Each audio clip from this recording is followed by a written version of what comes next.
If you have a child in 4th, 5th, 6th grade, this is about the time in the year when schools start to notify parents about an upcoming puberty or sexual education workshop that they are planning for your child.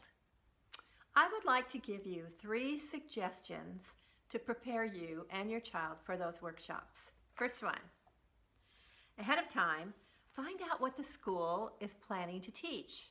Schools are usually very good about this, and they're happy to let the parents review the materials and give you an idea of what kind of content your child is going to be learning in the workshops. Very good idea for you to go ahead of time, go early, find out what's in the curriculum and exactly what they're going to be using.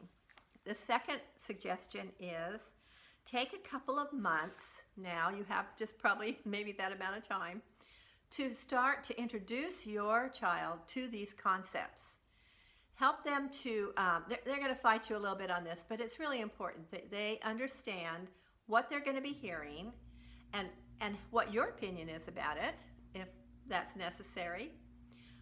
They're going to be anxious about these workshops. They've heard about it from their other friends, their older friends, whatever, and it just sounds very embarrassing and very uncomfortable. So the more that you can teach them ahead of time, the less anxious they're going to be and be able to actually learn something during these sessions. You know, it's up to you to feel the responsibility of making sure that your child has a clear understanding of sexual education.